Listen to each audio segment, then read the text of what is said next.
हमारे बीच में हैं शिवानी चौधरी। मैं आपके बीच में उनको आमंत्रित कर रहा हूं कि वो भी अपनी प्रस्तुति दें। कुमारी शिवानी चौधरी।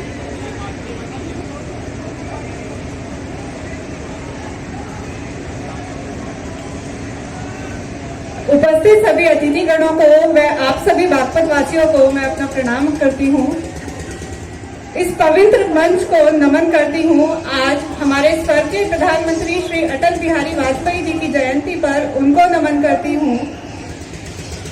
अपना काव्य पाठ आरंभ करने से पहले मैं माँ शारदे के लिए कुछ पंक्तियां समर्पित करना चाहती हूँ। शुरुआत करती हूँ। मेरा हर शब्द अर्पण है माँ शारदे तुझको, मेरा हर शब्द अर्पण है माँ शारदे तुझको, तेरी पूजा का अवसर दे माँ तार दे मुझको। मेरे हर छंद में भर दे राष्ट्र प्रेम की धारा, मेरे हर छंद में भर दे राष्ट्र प्रेम की धारा। माँ दिया जो जीवन है, माँ दिया जो जीवन है, इसका सार दे मुझको, इसका सार दे मुझको। तेरे चरणों में अर्पण हूँ लेकर लेखनी अपनी, तेरे चरणों में अर्पण हूँ लेकर लेखनी अपनी। माँ आशीष दे अपना और संवार दे मुझको, माँ संवार दे मुझको। इसी के साथ आप सबका, उपस्थित सभी बागपत वासियों का आशीर्वाद चाहूंगी और माँ शारदे का आशीर्वाद चाहूंगी कि आप सभी का आशीर्वाद मुझ तक तालियों के रूप में पहुंचे, तालियों की ध्वनि आए और बागपत की इस बेटी का मनोबल बढ़ाए। अभी हाल ही में पूरे देश में एक ये जो बेटियों की विवाह की आयु 18 की जगह 21 वर्ष करने की बात चल रही है, कुछ प्रस्ताव पारित हुए हैं, लेकिन देश में इसका विरोध हो रहा है। इस सभी के बीच एक भारत की बेटी क्या सोचती है, उसकी तरफ से कुछ कहना चाहती हूँ। 18 की हूँ पर तुम्हारी ही तो बेटी हूँ, 18 की हूँ पर तुम्हारी ही तो बेटी हूँ। क्यों किस्मत में मेरी तुम पीर लिखते हो, क्यों किस्मत में मेरी तुम पीर लिखते हो। ये पायल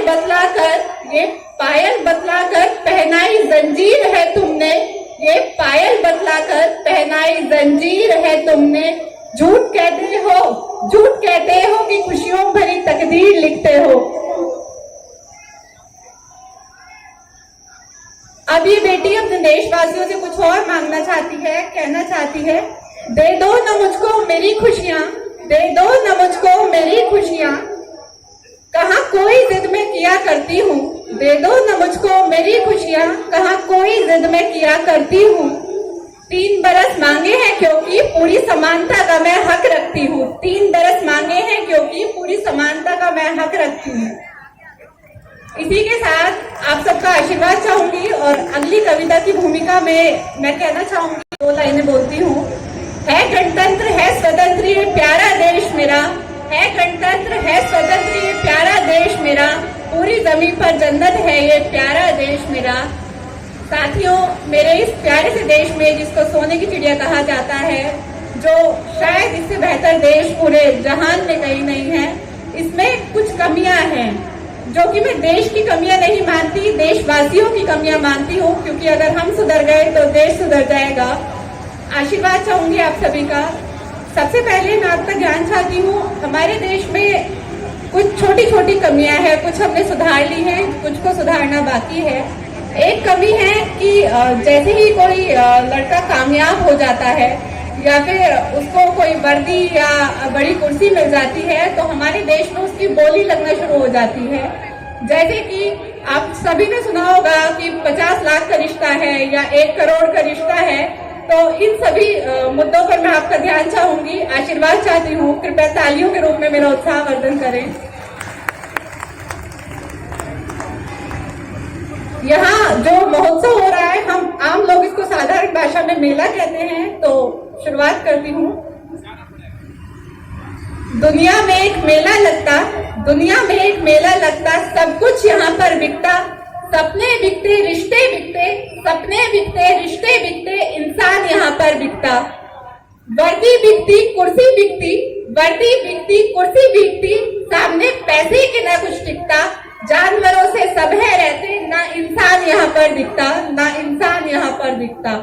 होता कोई इंसान यहाँ तो, होता इंसान यहाँ तो ना अपना ही सौदा करता, क्योंकि अपनी वर्दी का, अपने किसी भी चीज का जो हम ऊंचाइयों पर हैं उसका कहीं भी दाम लगाना अपने सौदा करने जैसा है।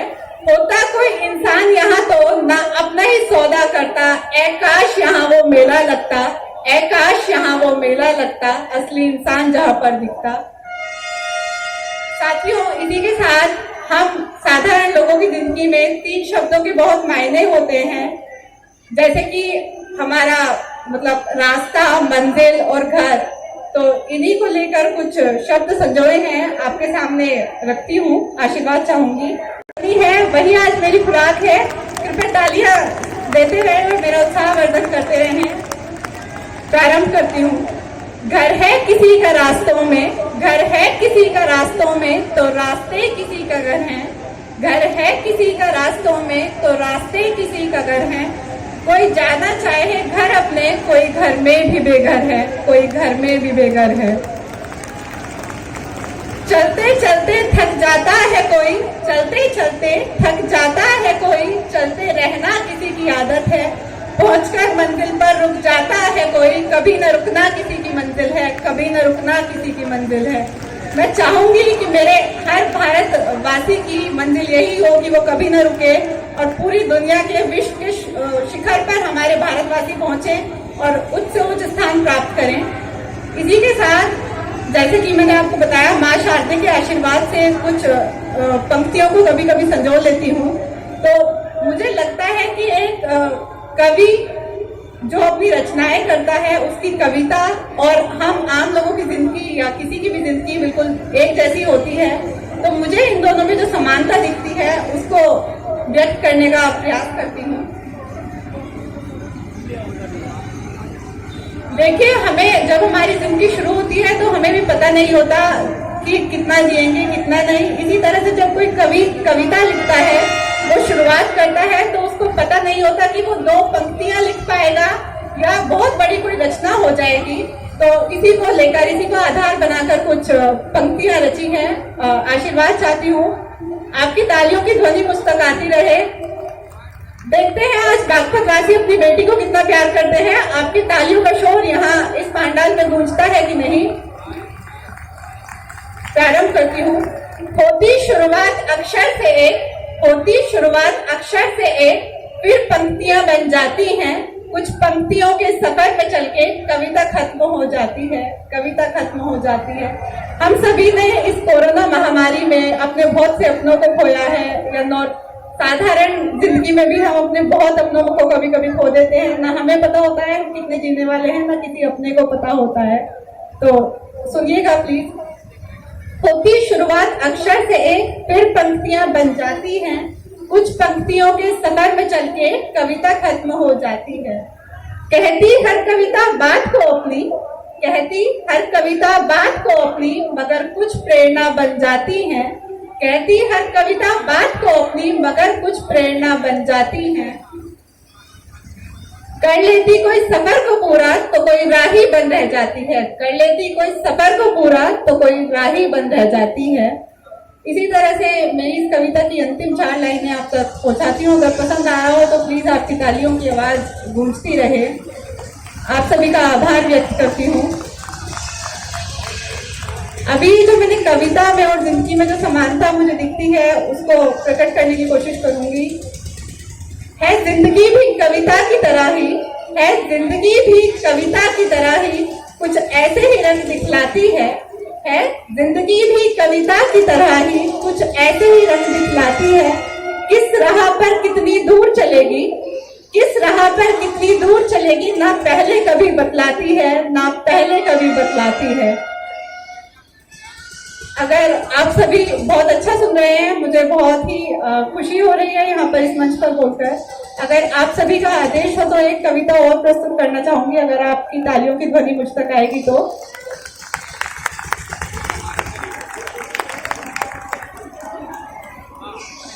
देखिए, हम यहाँ पर जितने भी लोग हैं, हम सब एक राही हैं। हम यहाँ अपना सफर पूरा कर रहे हैं, कुछ चल रहे हैं और चलने वाले हैं। तो इसी पर एक कविता लिखी है कि एक राही है। भूमिका बस इतनी सी है कि एक राही है जो कि इस दुनिया में आया है और अपनी मंजिल को पाना चाहता है, अपनी मंजिल को अपना घर बनाना चाहता है, तो अपनी कविता प्रस्तुत करती हूँ, आशीर्वाद दीजिएगा। आंखों में कुछ सपने लेकर एक राही यहाँ पर आया है, न रोशनी उसकी राहों में कहीं अंधेरों में चलता नजर आया है। बिना डरे किसी मुश्किल से वो पथरीली राहों में निकल आया है। अपने हिम्मती कदमों से वो हर पत्थर को हटाने आया है।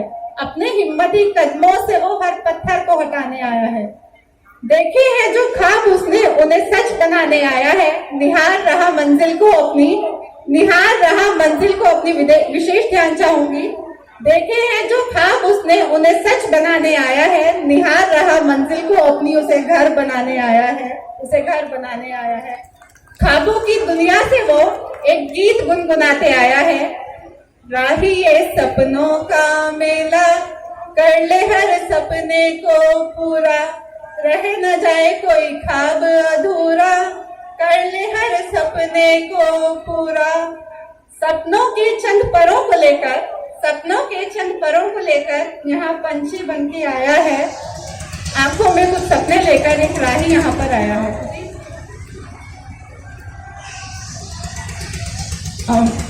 मैंने अपनी प्रस्तुति दी, लेकिन आपकी तालियों की ध्वनि मुझ तक नहीं आई है।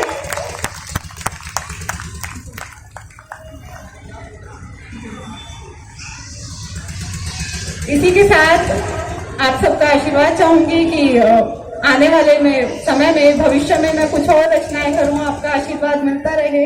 इसी के साथ अपनी वाणी को विराम देना चाहूंगी और 4 लाइनें फिर से कहना चाहूंगी। चलते चलते थक जाता है कोई, चलते रहना किसी की मंजिल है। यही है कि हम भारतवासी, मैं और आप सभी, हम चलते रहें और हमारी मंजिल चलते रहना हो। हम कभी न रुके, दुनिया के शीर्ष तक, शिखर तक पहुंचकर भी हमारी उड़ान न रुके। धन्यवाद। ये बच्ची कल मेरे संपर्क में आई, मुझसे मिली और इसने कहा कि मैं काव्य पाठ करती हूँ और कल मैं चाहती हूँ कि मेरी एक प्रस्तुति जो है वो मंच पर किसी प्रकार हो जाए। तो मैंने पूछा, अच्छा भाई क्या कविता पाठ करती हूँ, जरा गाकर सुनाओ। तो उन्होंने 1-2 कविता सुनाई, मुझे बड़ा अच्छा लगा। लेकिन आज मंच पर जो इनके तेवर देखे वो कल से भी बहुत ऊपर के तेवर थे आज, और कूद के पैर पालने में दिखाई दे रहे हैं। बहुत जोरदार तालियों की आवश्यकता है।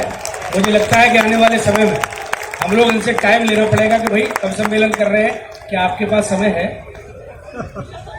बहुत बहुत बधाई हो आपको, बहुत सुंदर काव्य रचना की, बहुत सुंदर काव्य पाठ किया आपने। मैं आपको भविष्य के लिए शुभकामनाएं देता हूँ। इसी तरह लेखन बंद मत करना, लिखते रहना, इसकी क्वालिटी और इम्प्रूव करिए। बड़े बड़े कवियों के संपर्क में रहिए, अच्छे अच्छे कवि सम्मेलन में जाइए, देखिए, किसी को गुरु बनाइए। आने वाला समय आपका बहुत उज्जवल है। बहुत बहुत शुभकामनाएं।